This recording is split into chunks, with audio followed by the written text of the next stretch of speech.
Hi everyone. So இந்த வீடியோவில் நம்ம என்ன பார்க்க போறோம் அப்படினா 10th 11th 12th பப்ளிக் எக்ஸாம்ல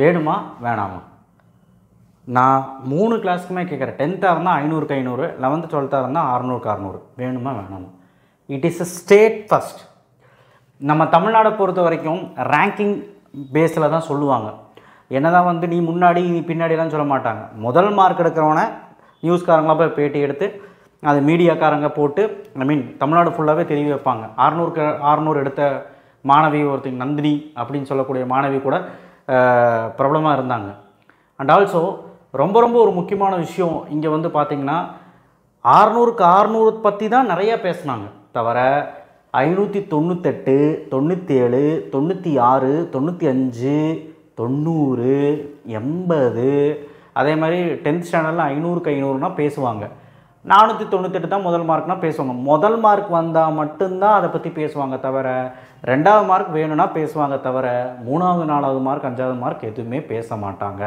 நம்ம உலகத்துக்கு இல்ல யாருக்குமே நம்ம தெரிய மாட்டோம் இப்போ தெரியறது மேட்டர் கிடையாது நமக்கு இந்த மார்க் எடுக்கிறதுனால நம்மளுடைய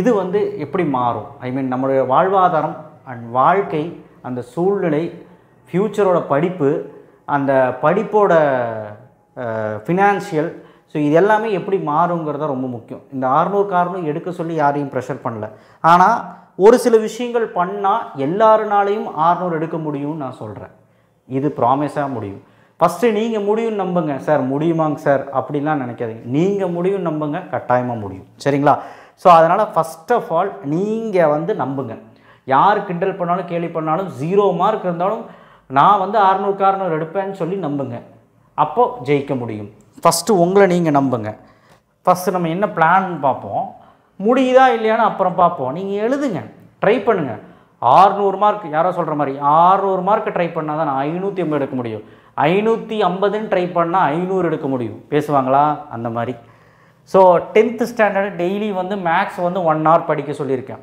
நான் எப்பவுமே சொல்கிறது தான் சயின்ஸு சோஷியலில் 3 நாள் வீக்லி வந்து படிக்கிற மாதிரி பிளான் பண்ணுங்கள் எல்லாமே 2 மணி நேரம் படிக்கிறோம் 2 ஹார்ஸாவது படிக்கிறோம் ஆனால் மேக்ஸ் மட்டும் daily 1 hour Tamil English last 2 days Saturday Sunday படிக்கிற மாதிரி பாருங்கள் இதுதான் வந்து 10th ஸ்வீட் அண்ட் ஷார்ட்டாக சொல்லிட்டேன் நிறைய வீடியோவில் சொன்னால 12th 11th டெய்லி மேக்ஸ் அதுக்கு முன்னாடி சப்ஸ்கிரைப் பண்ணனா பண்ணிவிடுங்க அந்த கீழே வாட்ஸ்அப் சேனல் லிங்க்லையும் இன்ஸ்டா ஐடியிலையும் வந்து ஜாயின் பண்ணுங்கள் சப்ஸ்கிரைப் பண்ணுவீங்களா பண்ணுங்கள் அண்ட் கீழே அந்த இன்ஸ்டாகிராம் ஐடியில் ஜாயின் பண்ணி அண்ட் லைக் பட்டனை கிளிக் பண்ணுங்கள் ஃபிசிக்ஸு கெமிஸ்ட்ரி ஆல்டர்னேட்டிவ் டேஸ் அதாவது வாரத்துக்கு 3 நாள் வரும் Monday Wednesday Friday Tuesday Thursday வந்து கெமிஸ்ட்ரி சாட்டர்டேவும் கெமிஸ்ட்ரி அந்த மாதிரி வரும் பயாலஜி வந்து சாட்டர்டே சண்டே ஃப்ரைடேவும் கூட சேர்த்திக்கலாம் நீங்கள் காலையிலையும் மாலையிலையும் படித்தா மட்டும்தான் உங்களால் இந்த ஷெடியூலை கரெக்டாக ஃபாலோ பண்ண முடியும் தமிழ் இங்கிலீஷை பொறுத்த வரைக்கும் நீங்கள் வந்து சாட்டர்டே சண்டே பார்த்துக்கோங்க சண்டே தான் பார்க்க முடியும் இல்லையா ஸோ நெக்ஸ்ட்டு இதெல்லாம் நான் சொல்லியாச்சு டெய்லி 5 மணி நேரம் படிக்கிற மாதிரி பாருங்கள் அதாவது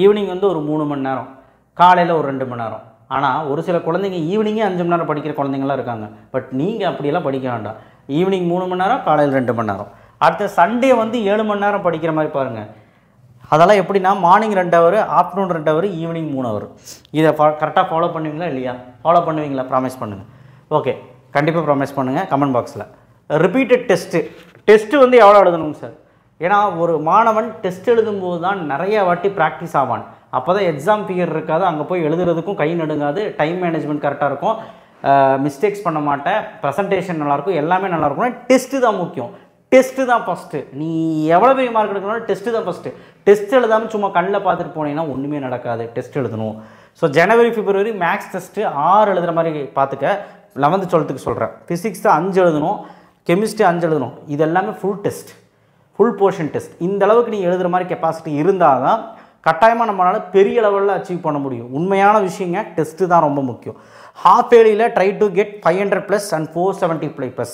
ஹாஃப் ஏலியில் நடக்க போதில்ல அட்லீஸ்ட் 475க்கு மேலேயாவது எடுக்க ட்ரை பண்ணுங்கள் இதை தான் நான் கேட்குறேன் அப்போ நீங்கள் வந்து முதல் படி எடுத்து வச்சிட்டிங்கன்னு அர்த்தம் அதுக்கப்புறம் இந்த டெஸ்ட் சீரியஸை கம்ப்ளீட் பண்ணுங்கள் டெஸ்ட் சீரியஸ் நாங்கள் இங்கே சார் இப்போ எழுதுறது ரிவிஷன் உங்கள் ஸ்கூலில் எழுத முடிஞ்சால் எழுது 3 ரிவிஷன் 2 ரிவிஷன் வைப்பாங்க இல்லை நம்ம டெஸ்ட் வைக்கலாம் அந்த டெஸ்ட் ஷெடியூலை ஃபாலோ பண்ணிட்டு வாங்க ஜனவரியிலேருந்து நான் ஒரு புது ஷெடியூல் போட்டு தரேன் கரெக்டாக 2 நாள் எல்லா சப்ஜெக்டும் டைம் தருவேன், படித்து டெஸ்ட் எழுதுங்க. ஓகே ரைட், பண்ணிக்கலாமா? நீங்கள் சப்போர்ட் பண்ணிங்கன்னா கண்டிப்பாக பண்ணிக்கலாம். 10th ரிப்பீட்டட் டெஸ்ட் எவ்வளோ எழுதலாம்னா, ஜனவரி, பிப்ரவரி, மார்ச் 3 மாதம் டைம் இருக்குது. மேக்ஸ் 7 டெஸ்ட் எழுதலாம், சயின்ஸ் 6 டெஸ்ட் எழுதலாம், full portion test, social 6 test எழுதலாம், தமிழ் 4 டெஸ்ட் எழுதலாம், இங்கிலீஷ் 3 டெஸ்ட் எழுதலாம். இந்த அளவு ப்ரிப்பரேஷனாக இருந்தீங்கன்னா 500க்கு 500 ஈஸியாக எடுக்கிறதுக்கான ஒரு சூழல் உண்டாகும். கண்டிப்பாக உங்களால் முடியும். ஹாஃப் இயர்லியில் 10th பொறுத்த வரைக்கும் 400லேருந்து ஒரு 375 400க்கு மேலே எடுத்திங்கனாலே ஒரு முதல் படியை எடுத்து வச்ச மாதிரி. நீங்களுமே ஒரு 500க்கு எடுக்கிறதுக்கான டார்கெட் வந்து அச்சீவ் பண்ணிடலான்னு அர்த்தம். ஸோ இது ஒரு மெயின் அட்வான்டேஜ், ரொம்ப பெரிய டார்கெட் கிடையாது. சரி, லாஸ்ட் கட்டத்துக்கு வந்துட்டோம். என்ன தான் வந்து ஒரு ஸ்டேட் ஃபஸ்ட் எடுக்கணும், 600 எடுக்கணும்னு ஆசை இருந்தாலும் சில விஷயங்கள் மாணவர்களால் மாற்றவே முடியல. அதை மாற்றினா மட்டுமே நம்மளுடைய ஒர்க்கிங் கண்டிஷனும் மாறும். நமக்கு உடல் உழைப்பு இல்லை, என்ன சொல்கிறது, உடல் ஒத்துழைக்கலை அப்படின்னா நம்ம படிக்கும்போது தூங்குகிறோம், படிக்கும்போது கான்சன்ட்ரேஷன் இல்லை, டிஸ்ட்ராக்ஷன் ஆகிறோம். அண்ட் படிச்சுக்கிட்டே இருக்கிறோம், ஆனால் வந்து கான்சன்ட்ரேஷன் எங்கேயோ இருக்கும். அதுக்கப்புறம் படிப்போம், ஆனால் எழுத மாட்டோம், எழுதி படிக்க மாட்டோம். இந்த மாதிரி பல விஷயங்கள் இருக்குது இல்லையா? ஸோ அதனால் ஒரு ஃபோனை தான் பக்கத்தில் வச்சு நான் படிப்பேன். இந்த மாதிரி பல டிஸ்ட்ராக்ஷன் இருக்குது. இதுக்கெல்லாம் காரணமே உங்கள் ஃபுட்டு தான். ஸோ அந்த ஃபுட் ஐட்டம்ஸை நீங்கள் மாற்றணும். ஸோ அதுக்கு நீங்கள் டெய்லியுமே ட்ரை ஃப்ரூட்ஸ் எடுங்க. ட்ரை ஃப்ரூட்ஸ் ஜூஸ்ன்னு ஒன்று இருக்குது, அதை குடிங்க. ஃப்ரூட்ஸ் நிறைய எடுத்துக்கோங்க, வெஜிடபிள்ஸ் நிறைய எடுத்துக்கோங்க. இதெல்லாம் சொல்கிறேன், யார் கேட்பீங்கன்னு எனக்கு தெரியல, ஆனால் இதெல்லாம் நான் முன்னாடியே சொல்லிட்டேன். ஹோம்மேட் ஃபுட்டு மட்டுமே சாப்பிடுங்க, உங்கள் அம்மா கையில் சாப்பிடுங்க போதும், வேறு எதுவுமே வேண்டாம். நீங்கள் வெளியில் கொஞ்சம் தவிர்த்துருங்க. இந்த 4 மாதம் கொஞ்சம் கஷ்டமாக தான் இருக்கும். வீக்லி ஒன்ஸாவது சாப்பிட்டான்னு கேட்பீங்க, வேண்டாம். இது எல்லாமே உங்களுடைய படிப்போட விஷயத்தை கம்மியாக்கும். வாட்டர், தண்ணி அட்லீஸ்ட் ஒரு 2.5 லிட்டராவது ஒரு நாளைக்கு குடிங்க. 3 லிட்டருன்னு சொல்கிறாங்க, முடிஞ்ச அளவுக்கு 2 லிட்டர் கடைசிக்கு, சரிங்களா? இதை மட்டும் கொஞ்சம் கரெக்டாக ஃபாலோ பண்ணிங்கனாலே நிறைய பிரச்சனை, நிறைய விஷயங்கள் உங்கள் உடம்புல மாறும். அண்ட் பிரெயின் ஆக்டிவிட்டி அதிகமாகும். அண்ட் ஒரே ஒரு முக்கியமான விஷயங்க, கேம் ஆடலாம். என்ன கேம் ஆடலாம் நான் அப்புறம் சொல்கிறேன். ரெகுலர் எக்ஸசைஸ், காலையில் வந்து கண்டிப்பாக ஒரு 1/4 மணி நேரம் யோகா அண்ட் வாக்கிங், 1/4 மணி நேரம்லேருந்து அரை மணி நேரம் நீங்கள் பண்ணணும் அப்படின்னா 4:30க்கு எந்திரிச்சா தான் முடியும். நீங்கள் அதுக்கு முன்னாடி நீங்கள் பெட்டுக்கு போய் ஆகணும். எவ்வளோ மணிக்குனா ஒரு 10-10:30க்கு தூங்கலாம். எழுதி முடிக்கிறதுக்கே உங்களுக்கு சில ஒர்க்ஸ் எல்லாம் பார்க்குறக்கே உங்களுக்கு 10:30 ஆகிடும். ஸோ மொத்தத்தில் ஒரு 11 மணி ஆயிரும் வைங்களேன். அப்போ தூங்கி எந்திரிச்சு 4:30க்கு எந்திரிக்கிறீங்கன்னா 11, 12, 2 மணி நேரம், 3 மணி நேரம், 4 மணி நேரம், 5, கிட்டத்தட்ட 5.5 மணி நேரம் அந்த மாதிரி தான் தூக்கம் கிடைக்கிது. இது பத்தாது. மினிமம் அட்லீஸ்ட் 6 மணி நேரம் தூக்கம் வேணும். அதுக்கு நீங்கள் என்ன பண்ணணும்னா 10:30க்கே பெட்டுக்கு போயிடுங்க. என்ன வேலை இருந்தாலும் 10:30க்கே போயிடுங்க. 4:30க்கு எந்திரிச்சு வேலையை பாருங்கள். 4:30க்கு எந்திரிச்சிட்டு 4:30லேருந்து 5 மணி முடி டக்குன்னு உங்களுடைய இதெல்லாம் பண்ணிவிட்டு ஒரு 20 மினிட்ஸாவது ஜாகிங், வாக்கிங், யோகா, உங்களுக்கு பிடிச்ச எக்ஸசைஸ் ஏதாவது ஒன்று பண்ணுங்கள், சரிங்களா? ஆனால் ஸ்ட்ரெச் பண்ணி ஆகணும். என்னெல்லாம் அவாய்ட் பண்ணணும் அப்படிங்கிற பார்த்தீங்கன்னா, செல்ஃபோன், மொபைல் ஃபோன் அவாய்ட் பண்ணுங்கள். சொல்ல தான் முடியும், மொபைல் ஃபோன் பக்கத்துலேயே வச்சுட்டு இருந்தால் அவாய்ட் பண்ண முடியாது. ஏதாவது பண்ணி அவாய்ட் பண்ணுங்கள். படிக்கிற நேரமாவது உங்கள் அப்பா அம்மாட்ட கொடுத்துருங்க. டிவி அவாய்ட் பண்ணுங்கள். நான் எல்லா நேரமும் டிவி பார்க்குறேன்னு சொல்கிறேன். டிவி பார்க்குறதுக்குன்னு ஒரு டைம் இருக்குது, ஒரு அரை மணி நேரம், ஒரு 1/4 மணி நேரம், அது மட்டும் பாருங்கள். தவிர லீவு டைம் வந்து ஒரு 1 மணி நேரம் அந்த மாதிரி பாருங்கள். மித்தபடி டிவியை நல்லாவே அவாய்ட் பண்ணுங்கள். அடுத்த கேம்ஸ் வந்து வெளியெல்லாம் இந்த கேம்ஸுங்கிறது வீடியோ கேம் நான் சொன்னேன். இந்த ஃப்ரீ ஃபயரு, இந்த பப்ஜி இதெல்லாம் ஆடுறதெல்லாம் எல்லாமே ஸ்டாப் பண்ணிக்கோங்க. எதுவுமே வேண்டாம், சரிங்களா?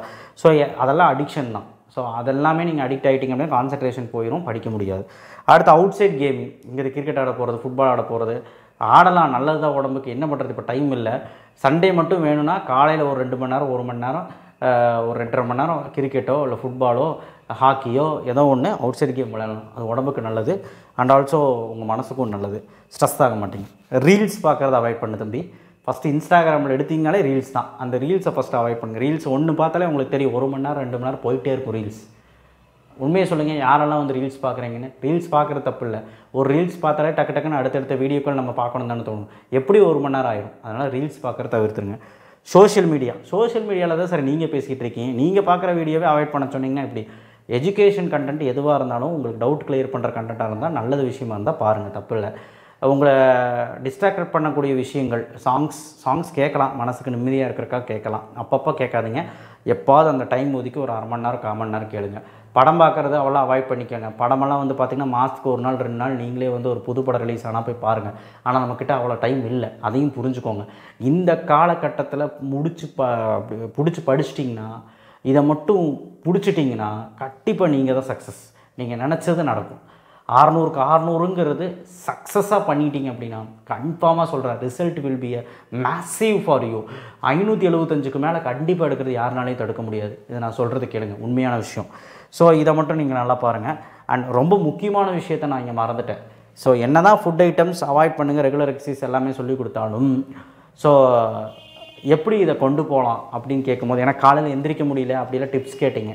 சிம்பிளாக சொல்கிறேன், காலையில் எந்திரிக்கணும்னு நினைக்கிறியா, கண்டிப்பாக வந்து ஒரே ஒரு விஷயத்தை நான் முன்னாடியே தூங்க போயிடு. அது ஒரு காரணம். சரியா, தூக்கம் வரல அப்படிங்கிறதான் கிடையாது. நீ காலையில் எந்திரிக்க ஆரம்பிச்சிட்டாலே அடுத்த நாள் தூக்கம் வந்துடும் டயர்டில். அது ஒன்று மெயின் பாயிண்ட்டு. சாப்பிட்றத நல்லா சாப்பிடு, தப்பே கிடையாது. நைட்டு ஓரளவு கொஞ்சம் கம்மி பண்ணிக்க, மத்தியானம் சாப்பிட்றத விட. சாயங்காலம் வேணாலும் வீட்டுக்கு வந்து கொஞ்சம் சாப்பிட்டுக்க. ஏன்னா வந்து மத்தியானம் சரியாக அங்கே சாப்பிட்ருக்க மாட்டிங்கனாலும் சாயங்காலம் வந்து சாப்பிட்டுக்க. ஸோ இந்த ஃபுட்டு ஷெடியூலை கரெக்டாக ஃபாலோ பண்ணுங்கள். தண்ணி குடிக்கிறது கரெக்டாக ஃபாலோ பண்ணுங்கள். இது எல்லாமே உங்களைய வந்து மார்க் எடுக்க வைக்க உதவும். கன்ஃபார்மாக நான் சொல்கிறது உண்மையாக பொய்யான்ட்டு பெரியவங்ககிட்ட கேட்டு பாருங்கள், இல்லை எக்ஸ்பர்ட்ஸ் கிட்ட கேட்டு பாருங்கள், இல்லை வேறு ஏதாவது யூடியூப் சேனல் பார்த்து தெரிஞ்சுக்கோங்க. இதெல்லாம் உண்மையான விஷயம். ஸோ தயவு செய்து நீங்கள் எதுக்கு முக்கியத்துவம் கொடுக்குறீங்களோ அதுக்கு முக்கியத்துவம் கொடுங்க. நான் என்ன சொல்கிறேன்னா, ஒரு 3 மாதம் எல்லாத்தையும் தியாகம் பண்ணிங்க அப்படின்னா கண்டிப்பாக உங்களால் அச்சீவ் பண்ண முடியும். அச்சீவ் பண்ணிங்கன்னா உங்களை தேடி எல்லாமே வரும். அண்ட் ஆசை வார்த்தை காட்டுறேன்னு சொல்லாதீங்க. நீங்கள் எவ்வளோ கஷ்டப்பட்டு படிக்கிறீங்க, உங்கள் அப்பா அம்மா எவ்வளோ கஷ்டப்படுறாங்க, அவங்க ஃபீஸ் கட்டி படிக்க வைக்க முடியாமல் தானே இருக்காங்க. நீங்கள் திரும்ப திரும்ப அவங்கள கஷ்டப்படுத்திட்டு இருக்கீங்கன்னு தோணுச்சுன்னா கண்டிப்பாக நல்லா படிங்க. இல்லை நான் வந்து அவங்க சொல்கிறதெல்லாம் கேட்க மாட்டேன், அவங்க பாவம் முனியெல்லாம் பார்க்க மாட்டேன், நான் எப்படி வேணாலும் இருப்பேன் அப்படின்னா சத்தியமாக சொல்கிறேன், உங்கள் லைஃப்பில் நீங்கள் ரொம்ப கஷ்டப்படுவீங்கிறது மட்டும் உண்மை. நம்ம மட்டும் நல்லா இருக்க வேணாமா சொல்லுங்கள் பார்க்கலாம். நம்ம நல்லா இருக்க வேணாமா சொல்லுங்கள். நம்ம நல்லா இருந்தால் தானே நம்ம சுற்றி இருக்கவங்களும் நல்லா இருப்பாங்க. ஸோ அதையும் நீங்கள் பார்க்கணும். அண்ட் ஆல்சோ வந்து பார்த்திங்கன்னா ரொம்ப முக்கியமான விஷயம் இந்த ஷெடியூலில் ஃபாலோ பண்ணுறது. ஓகேவா? இதெல்லாம் நான் சொன்ன ஷெடியூல் இல்லை, உன்னுடைய ஓன் ஷெடியூலை மேக் பண்ணி நீ படிக்கிறம்பி கண்டிப்பாக சக்ஸஸ் ஆகலாம். படிக்கிறதுக்கு முன்னாடி இது எல்லாமே ரொம்ப முக்கியம். அதுக்கப்புறம் தான் படிக்கிறது. சரி, படிக்கிறது மறந்து போகுது சார், என்ன பண்ணலாம் அப்படின்னு கேட்டிங்கன்னா, படிக்கிற விதத்தை மாற்றுங்க. நான் அதுக்கு ஒரு வீடியோ போட்டுட்டேன், நீங்கள் போய் பாருங்கள் நம்ம சேனலில். படிக்கிற விதத்தை மாற்றுங்க. படிச்சின்னா கண்டிப்பாக எழுதிப்பார். மேக்ஸு, ஃபிசிக்ஸு, கெமிஸ்ட்ரி எதாக இருந்தாலுமே எழுதிப்பார். என்ன கொஸ்டின் படித்தாலுமே எழுதிப்பார், கட்டாயமாக எழுதிப்பார். சரியா? இப்போது மேக்ஸ் ஒரு சாப்டர் படிக்கிறேன்னா 2 நாள் கழித்து திரும்ப ரிவைஸ் பண்ணு, திரும்ப அதே சாப்டர் 2 நாள் கழிஞ்சு ரிவைஸ் பண்ணு, படிக்கிறத 2 நாள் கழிஞ்சு ரிவைஸ் பண்ணு. சாட்டர்டே சண்டே அந்த ஒரு வாரம் ஃபுல்லாக பண்ணதெல்லாம் ரிவைஸ் பண்ணு. ரிவைஸ் பண்ணதான் டச் விடாது. நீ பண்ணிகிட்டே இருந்தால் தான் மறந்து போகாது. இப்போ ஃபஸ்ட் வால்யூம் விட்டுட்டு இல்லை, திரும்பவும் ஹாஃப் வேலிக்கு எடுத்து ரிவிஷன் பண்ணு. ஹாஃப் வேலி முடித்து திரும்பவும் செட்டாக எக்ஸசைஸாக ஜனவரி ஃபுல்லாக ரிவிஷன் பண்ணு. டெஸ்ட்டும் எழுதணும். ஜனவரி பிப்ரவரி ஃபுல்லாக டெஸ்ட் எழுதணும். டெஸ்ட் எழுதினா மட்டும்தான் உங்களுக்கு மார்க்கம் உண்டு. ஏன்னா டெஸ்ட் எழுத டைம் இருக்காதுன்னு மட்டும் சொல்லிடாதீங்க. ஏன்னா நான் என்ன சொல்கிறேன்னா, ஹாஃப் வேலிக்கு நீங்கள் ப்ரிப்பரேஷன் பண்ணுறது டைம் போயிடும். ஸோ ஹாஃப் வேலிக்கு அப்புறம் தான் உங்களுக்கு டைம் இருக்கும். அதை நீங்கள் விட்டிங்க அப்படின்னா டெஸ்ட் எழுதுறதுக்கு ஜனவரியில் தான் டைம் இருக்கும். அந்த டைமில் ஒரு ஷெடியூல் நான் மேக் பண்ணி தரேன். முடிஞ்ச அளவுக்கு நம்ம டெஸ்ட் எழுதுங்க. நான் கொஸ்டின் பேப்பர் வெளியிடுறேன், கொஸ்டின் பேப்பர் நானே வந்து உங்களுக்கு தருவேன். நீங்கள் நம்ம டெஸ்ட்டு இதுக்கு ஜாயின் ஆகணும்னா ஜாயின் ஆகிக்கோங்க. சரிங்களா? கட்டாயமாக நீங்கள் வாட்ஸ்அப் சேனலில் ஜாயின் பண்ணிங்க அப்படின்னா பல விஷயங்கள் உங்களுக்கு தெரிய வரும். பப்ளிக் எக்ஸாமுக்கும் ஹாஃப் வேலி எக்ஸாமுக்கும் இம்பார்ட்டன்ட் வேணும்னு கேட்டிங்க. ஹாஃப் வேலி எக்ஸாமுக்கு இப்போவே ஒரு 5 நாளில் நான் போட்டுருவேன். மிட்டம் நடந்துட்டு இருக்கனால டிஸ்டர்ப் பண்ண வேணான்னு பார்த்தேன். ஹாஃப் வேலிக்கு இருக்கிறதே பப்ளிக்கும் ஸ்டார்ட் பண்ணி படிங்க. பப்ளிக் எக்ஸாமுக்கு ஹாஃப் வேலி முடிஞ்சதுக்கப்புறம் தான் போட முடியும், இல்லைனா கன்ஃபியூஸ் ஆயிடுவீங்க. ஹாஃப் வேலிக்கு வேறு ஸ்ட்ராட்டஜி யூஸ் பண்ணி நம்ம மார்க் எடுப்போம். அண்ட் பப்ளிக்கு மனசார உழைப்போம், கண்டிப்பாக ஜெயிப்போம். நீங்களும் நாங்களும் சேர்ந்து படிப்போம். நாங்களும் பாருங்க, நானும் சேர்ந்து உங்கள் கூட படிக்கிறேன். அதே சார் நீங்களும் படிக்கிறேன்னு கேட்டிங்கன்னா, உங்களுக்காக நான் இங்கே நின்று பேசுகிறேன்ல, அதுதான் சொன்னேன். கண்டிப்பாக உங்களுக்காக நான் நிற்பேன். நீங்களும் எனக்காக மார்க் எடுத்து காட்டுங்க. எனக்காகன்னு தெரியலனாலும் உங்கள் அப்பா அம்மா ஃபேஸ் ஒரு டைம் பாருங்கள். தேங்க்யூ. ஷேர் பண்ணுங்கள், சப்ஸ்கிரைப் பண்ணுங்கள், மறக்காமல் பெல் ஐக்கானை ப்ரெஸ் பண்ணுங்கள். திஸ் இஸ் இம்பார்ட்டன்ட் வீடியோ, உங்கள் வாழ்க்கையை மாற்றுற வீடியோ. கண்டிப்பாக உங்கள் பசங்களுக்கு ஷேர் பண்ணுங்கள். பின்னாடி நல்ல விஷயம் நடக்கும். இந்த மார்க்கு நான் இப்போ சொன்னது கேட்டு ஒரு 4 பேர் மாறி அந்த 4 பேர் இந்த மார்க் எடுத்துகிட்டு போனான்னா எனக்கு கிரெடிட்ஸ் விடுங்க. அந்த பையனோட வாழ்க்கை எந்த அளவுக்கு மாறுங்கிறது மாறுறவங்களுக்கு தெரியும். புரிஞ்சுக்கோங்க. நான் என்ன சொன்னாலுமே உங்களுக்கு புரியாது. ஏன்னா அந்தளவுக்கு தான் நீங்கள் இப்போ யோசிச்சுட்டு இருக்கீங்க. தயவுசெய்து எல்லாத்தையும் மறந்து படிப்பில் மட்டும் கான்சன்ட்ரேட் பண்ணுங்கள். கடைசி நிமிஷம் விட்டுறாதீங்க. தேங்க்யூ. ஷேர் பண்ணுங்கள், சப்ஸ்கிரைப் பண்ணுங்கள். ரொம்ப ஸ்ட்ரெஸ் ஆகிக்காதீங்க. ஃப்ரீயாக இருங்க. அதே சமயம் படிக்கிறது விட்டுறாதீங்க. கண்டினியூட்டியாக இருங்க. தேங்க்யூ.